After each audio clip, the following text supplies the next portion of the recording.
Welcome to Get It Done Entrepreneurs, where we talk with founders of companies who bet on themselves and won. My name is Rich LeBrun, and I am the founder and CEO of LeBrun Advisory Group. You can find us at rlebrun.com. Our mission is to help our clients build wealth through business ownership. Stick around to the end of the show and we'll reveal how you can be our next guest. Our special guest today is Justin Breen. Justin is the founder, CEO of the global PR firm BrEpic and exclusively connectivity platform BrEpic Network. His newest book, Epic Life, features a foreword from Dr. Peter Diamandis and has been the number one overall book for sales on Amazon Kindle. It also recently made the Wall Street Journal and USA Today bestseller list. His book, Epic Business, debuted in 2020 and was an international bestseller in 6 countries. The purpose of Justin's life is to be a connecting superhero for every visionary entrepreneur and share their stories with the world. He spends most of his day hanging out with his family or talking to and connecting with the world's top visionaries. Justin lives with his family in Northbrook, Illinois, which we're neighbors, we just found out. And with that said, welcome, Justin, to the show. Yeah, it's great to be here. I know your dad used to say the best way to learn something is to go out and actually do it. And my dad, who was a World War II hero, 61 when I was born, said the cream rises to the top. So we just talked to, or I just talked to the cream that rises to the top, or who will do whatever it takes to get there. There you go. Well, I'm fascinated by your business. I was doing some background reading on you, and I don't think anybody can explain your business better than you can. So tell our listeners your story. Why did you start the business? What was the story behind it? Any hurdles you had to overcome? And yes, it's your story. Tell it. Hurdles. That's funny. I always laugh at that.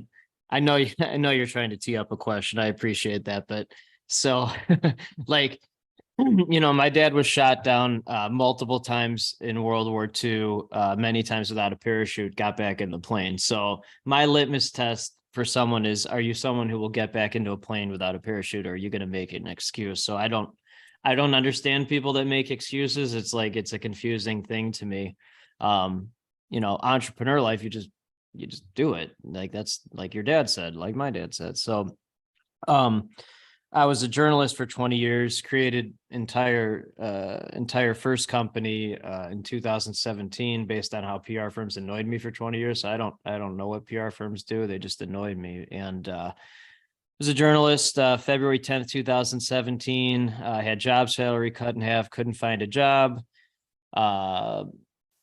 Incorporated April 16th, 2017. And so I was working full-time at half salary from April 16th to June 1st, reached out to 5,000 people to find first 5 clients. So 1 out of 1,000 said yes.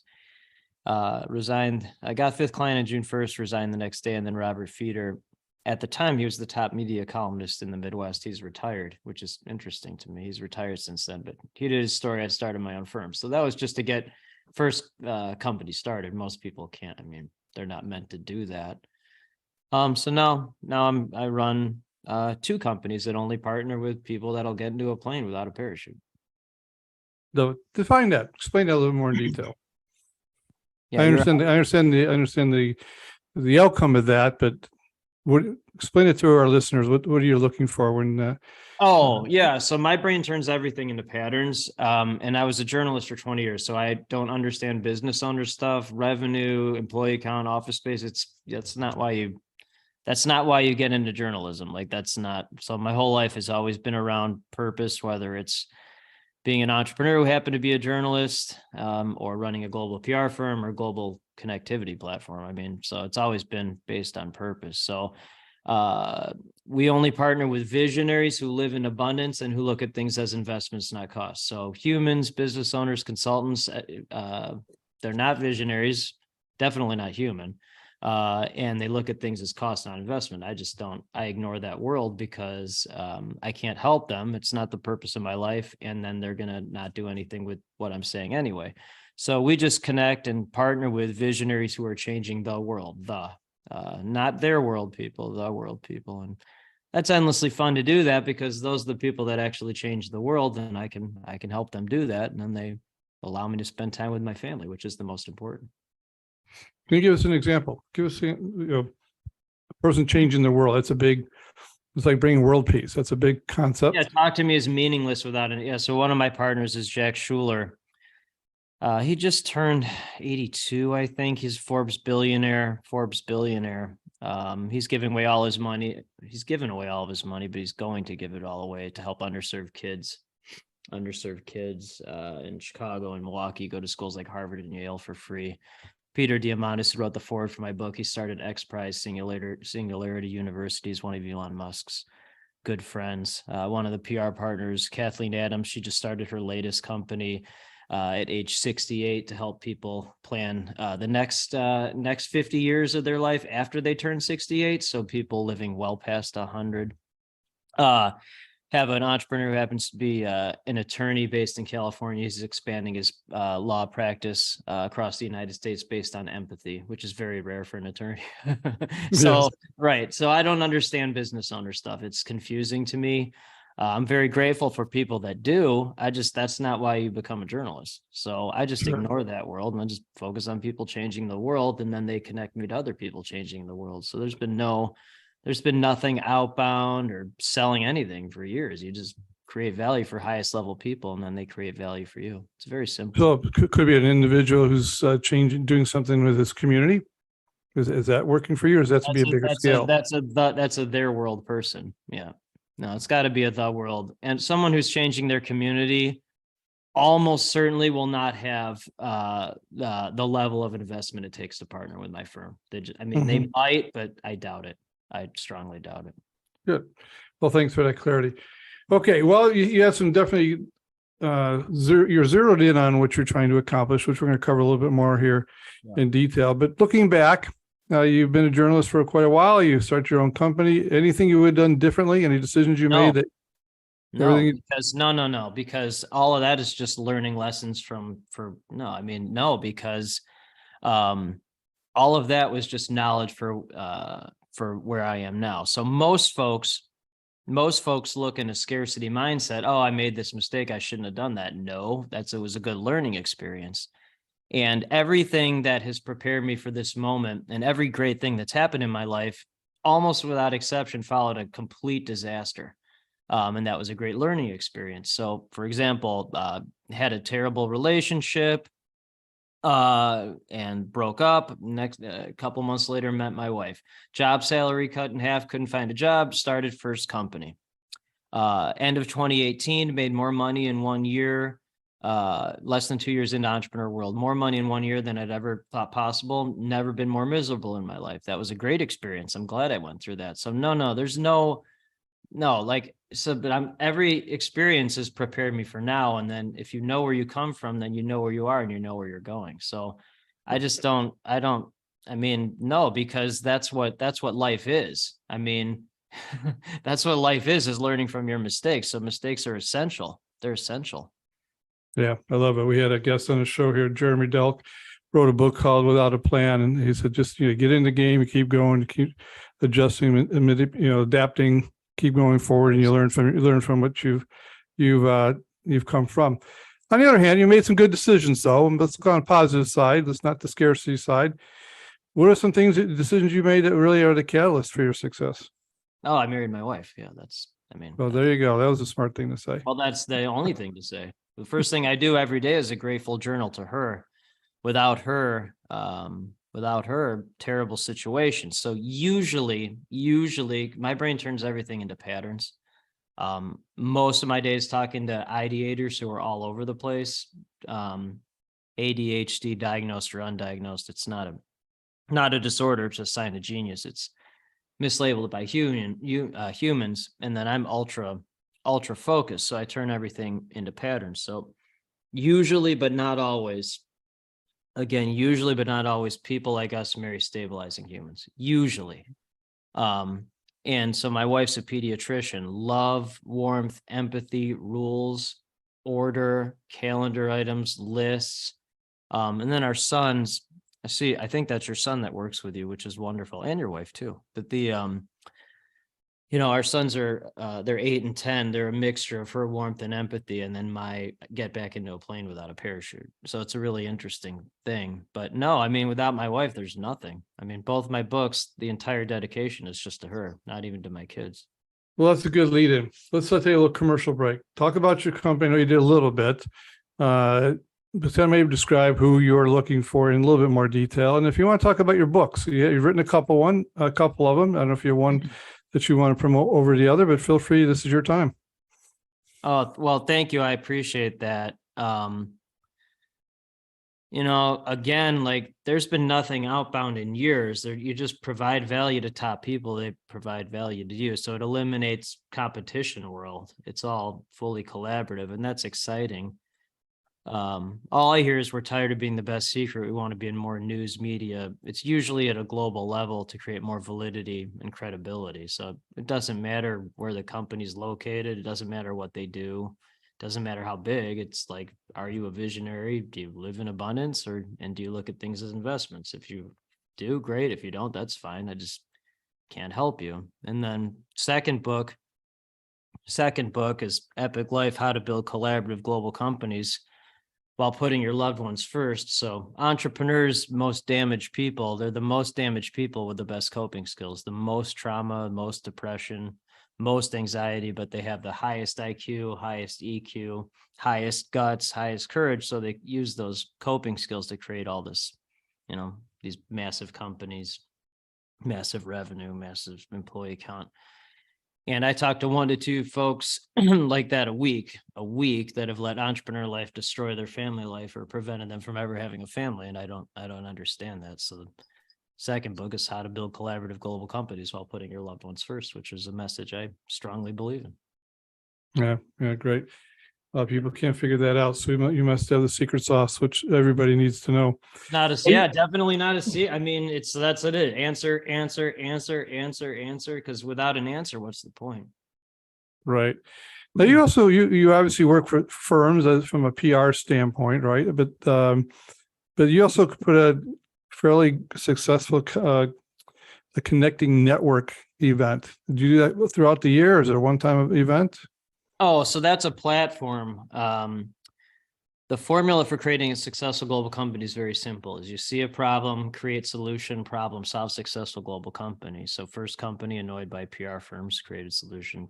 And the second company annoyed by platforms that let everyone in, because at the highest level, people don't have time for that. So create a solution. My partner who's in San Francisco, I would describe him as a visionary integrator. He's full backstage, but full visionary, very high quick start. So he's the one that built the platform, found the team to do that. But no, that's there's no in-person meetings as of that. It's just like it's a SaaS platform. It's a SaaS platform for the 0.1%. Perfect. All right, let's shift. We talk a little bit about the future. So here we are, and I know you have a good mindset, but I'm going to ask you the question regardless. 2022, a lot of different headwinds, inflation, labor, you name it, wars. Completely ignore it. I don't live in that world I totally ignore it. Yeah. Totally ignore it. You don't watch the news. You don't pay attention to it. Journalist for 20 years, completely ignore the news. No, because that's business owner scarcity world. I ignore it. Yeah. Right. So my entire world is with my family and talking to visionaries. That's my whole point. There's no competition.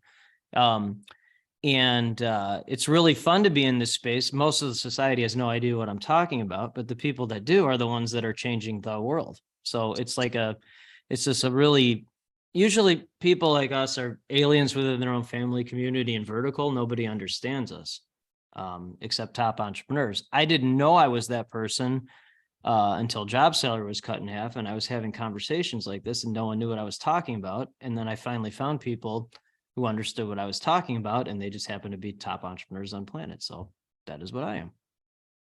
Yeah, we used to say that back in 2008, 2 people didn't care about the economy. One was Warren Buffett, and the other one is people who just pay cash for everything. So when you're in a different world, a different mindset, right? You don't even pay attention. You move forward. You keep creating. You look for opportunity. Correct. Yeah. So you're an opportunist today. You're looking. If you were talking to people, ignore the noise. Keep creating. there's opportunity. This is a great time to grow out of adversity. Does that track along with your thinking? Well, I mean, at the highest level, there are no excuses, only action and investment. I don't even understand that makes no sense to me. Having a father like that, 61 when I was born, I was 13 when he died. I found a diary of his fighting in the Battle of the Hurtgen Forest after he died. That was a very deadly battle, Belgian-German border. And his diary, I mean, I write exactly like he does. No BS or fluff. It's just result, result, result. And so, like, I don't understand people that won't get into a plane without a parachute. That is a completely, like, why wouldn't you? Why wouldn't you go for it? So most people don't. I just ignore that because I can't help them and they're not going to understand what I'm talking about. So there's endless abundance out there. And if you have the right mindset, it attracts the right network and creates the right opportunities. So I just work on my mindset to repel any scarcity. Any scarcity is repelled, and then abundance creates more abundance. Let's talk about that. You work on your mindset there. So there's a discipline to that. 100%. Because you walk out that front door, you're not going to run into too much that's going to support that. I don't walk out the front door. Well, my front door is meetings like this because, again, people like us are usually aliens within our own family, community, and vertical. Nobody understands us. So I grew up in Northbrook, live in the Northbrook area. You're in Algonquin area. In those neighborhoods, there might be 5 people, maybe 6. That think like my firm's partner with maybe 0.1% of the population. So 1 out of 1,000. So if there's 40,000 people in Northbrook, there's 40, but I think it's probably less than that. And so most people think that's a small number, 0.1%. I go, no, you're not living in abundance. If there's 8 billion people, there's 0.1% is 8 million. I mean, there's a lot of people, but no, I mean, you're walking out that door. One of my great friends, he's in an entrepreneur group called, we're in it together, called Strategic Coach. Yeah, I'm familiar with that. Oh yeah, you would like it. I've been in that for a couple of years, and I'm very confident saying, if not the top, one of the top entrepreneur groups in the world. So his name's Pete Kofod. He's a 153 IQ, 140 is genius. He's way above that. And he's an 8 quick start, 10's the highest. He's a true visionary. He's like, yeah, most people are sheep, and then people like us are sheepdogs. So I'm like, oh, okay, that's an interesting thing. So I'm a high fact finder, and I looked it up. There's 2 primary roles of a sheepdog. Science Daily 2006 article. Only 2 roles. So you can replace sheepdog with entrepreneur, not business owner, not consultant, not human. So sheepdog equals entrepreneur. So the 2 roles, Science Daily, are keep the sheep in line and push them forward. That's it. So having a conversation with a sheep isn't going to go anywhere because it's a pointless conversation. And most people, they just want to talk amongst them. So yeah, I just ignore that world. Yeah.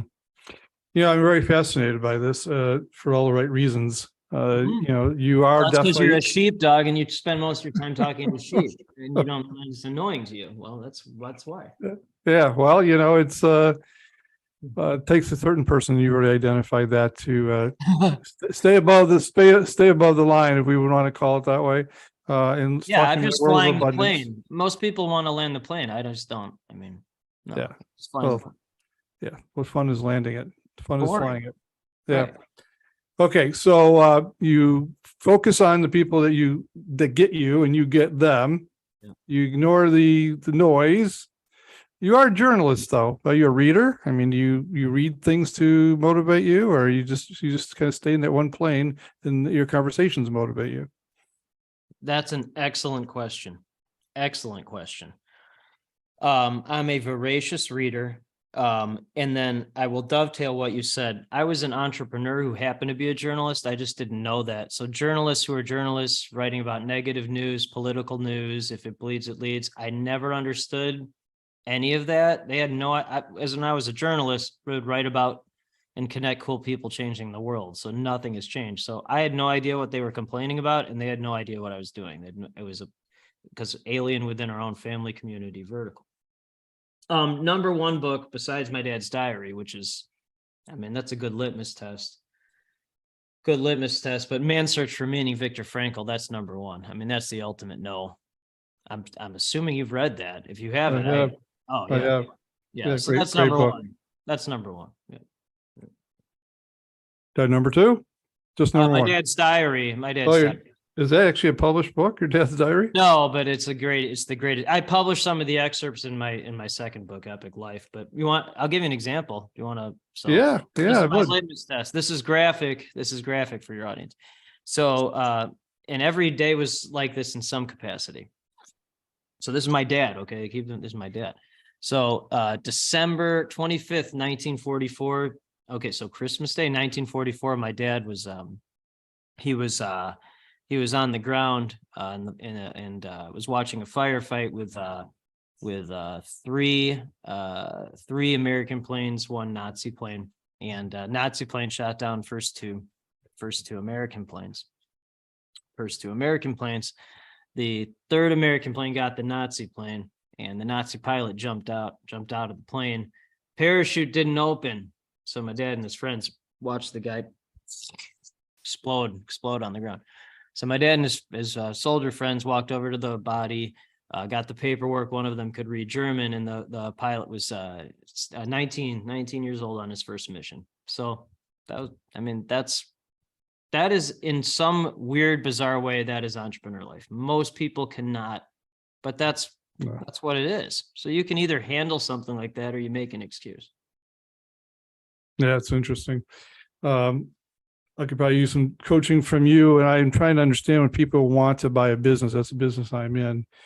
I have to really get that mindset right from the beginning. It's this abundance. Well, they either have it or they don't. You're either born someone like this or you're not. I'm firmly convinced of that. Most people aren't born like this because they're not. Most people would choose to make as much money as you want to, only partner with certain types of people, do what you like to do, hang out with your family, but they make excuses. Mm-hmm. But people at the highest level, they don't make excuses. There are no excuses at the highest level. So there's no, that's the answer. You either make an excuse or you don't. I just don't understand excuses. Yeah. No excuses at the highest level. Yeah. It's interesting. I'm going to not ask you this question. I'm going to regurgitate your answer to our listeners who are considering wanting to go leave corporate America, or people who are entrepreneurs, own the company, want to expand. No excuses at the highest level. Well, you either can do it you can either do it. So what separates entrepreneurs from humans, I haven't met one that hasn't overcome at least one of the following four things. Most are two or three, and then the really successful ones are all four. So the four things are bankruptcy or potential bankruptcy, 2, depression, 3, the highest level of anxiety that you can imagine, and 4, likely and or possible traumatic experiences as a child or young adult. So most people use those as excuses. Entrepreneurs just, figure it out. But the best and worst day / moment of my professional career is when my job salary was cut in half. So 20 years of journalism down the drain in a 5-minute meeting. That was the worst day of my journalism career and the best day. That is not even in top 50 worst days of being an entrepreneur. Probably not even top 100 now, because it's been over 5 years. So most people can't handle that. They're not meant to do. Yeah. So the people in corporate that have been in corporate for like 20, 30 years and they're still thinking about it, the odds that they actually do something at this point are they're minuscule, unless they get forced out, and then they will figure out if they can handle this. Yeah. Well, it's interesting, in business, there's a saying, success breeds success, but I would say in your world, abundance breeds abundance. When you're 100%. in that conversation day in, day out, the rest of the world just kind of goes around about itself. And it's cheap and cheap. So most people think that sounds arrogant. Most people do, but a true entrepreneur understands that's just confidence. So and then confidence attracts confidence, like abundance attracts abundance. So there are things that a child can do that I don't know how to hold a pencil right. It's very hard for me to tie shoes. My kids are like, Dad, why can't you do this puzzle with us? I'm like, well, it's a nightmare for me. But in terms of what I'm really good at, I just stay in that. So that's just confidence, and that just attracts confident entrepreneurs who are great at one or two things. So like you said, it just eliminates all this other stuff. Yeah. Yeah. As I said from the beginning, this is going to be a fascinating conversation. And, I'm going to say for our listeners, if you're that person. 100%. By the way, if you're not that person, that's fine. I mean, most of the world's not that. They're not that. If everyone was like me, it would be chaos. It'd be complete insanity. I mean, think about that. It would be. That's why people like us usually marry stabilizing humans. Yeah. Yeah. So there. I mean, so it's not a bad thing. It's just that's just no. We couldn't operate. I always say if everybody owned their own company, we'd have no employees. So we need people. We need people of all different components to make this world go around. Right. But you're making a bigger world going around. You're making a difference, and the people you're hanging around with are changing the world. So that's got to be. I can't think of anything more exciting to be a part of. Well, right. Why would you not? That's what I don't understand. Why would you not want to do that? That's why I don't understand business owner stuff. Like, well, why wouldn't you want to think much bigger than that? And by the way, I've always thought like that, even when I was an entrepreneur who happened to be a journalist. So that's why it's been a foreign, like when COVID happened, a day after that, I posted, this will be the greatest opportunity for anyone with the right mindset. I would have posted that as a journalist. Like, that's just what it is. It's like it's been the greatest opportunity for anyone with the right mindset of all time. I mean, like the second company I started, basically have never met my partner in person. We've met twice. We created an exclusive invite connectivity platform. We have a book coming out in a couple months with the editor of Private Wealth magazine. And it's about how to build a family office, multifamily office. I have no idea how to do that, but it talks about the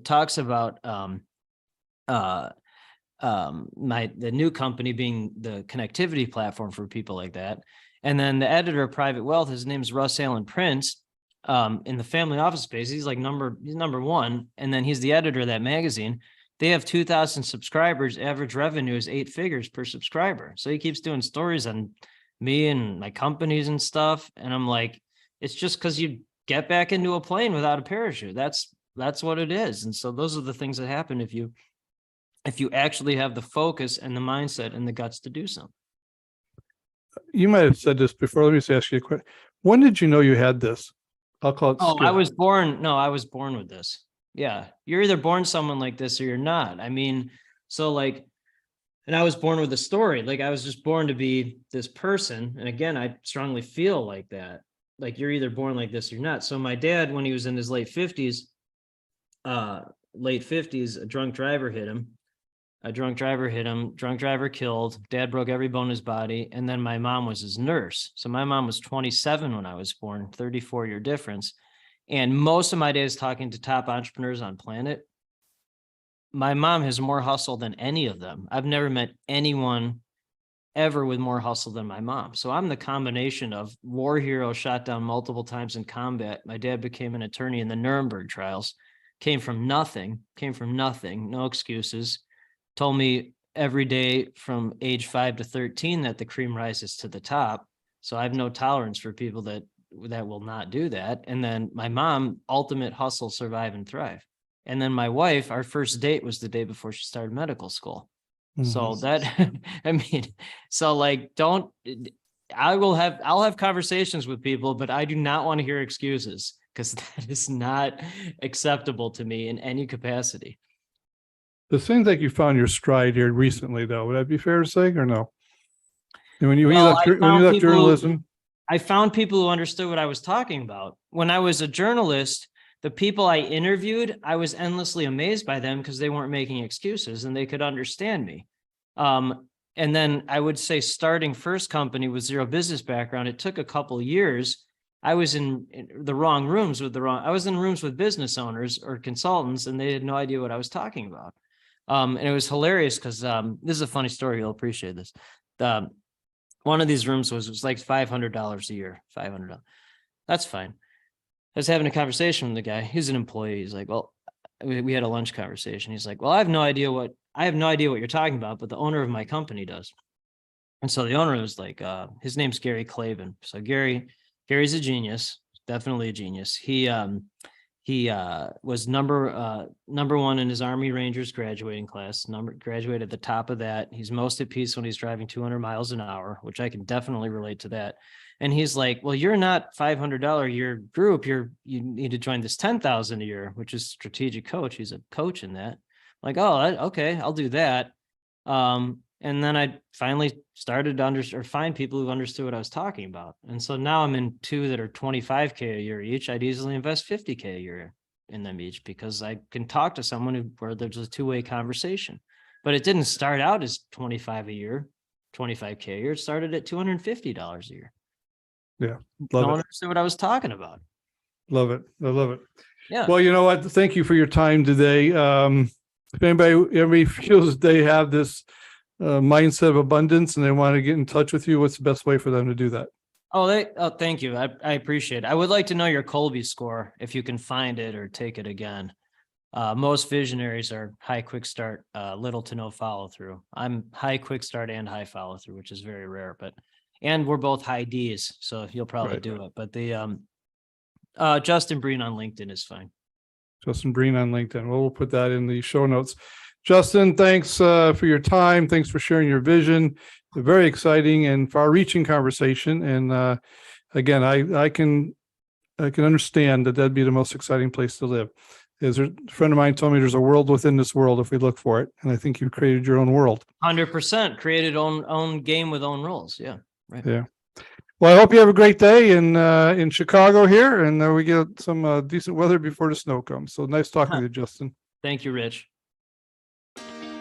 Rich LeBrun here. Thank you so much for listening to our podcast, Get It Done, Entrepreneurs. If you are a successful business owner who would like to be on this program, please visit us at rlebrun.com/podcast and fill out the form, and we will reach out to you. If you got something out of this interview, would you share this episode on social media? Just do a quick screenshot with your phone and text it to a friend or post it on the socials. If you know someone that would be a great guest, tag them on social media to let them know about the show. Include the hashtag GetItDoneEntrepreneurs. I love seeing your posts and guest suggestions. We are regularly putting out new episodes and content. To make sure you don't miss any episodes, go ahead and subscribe.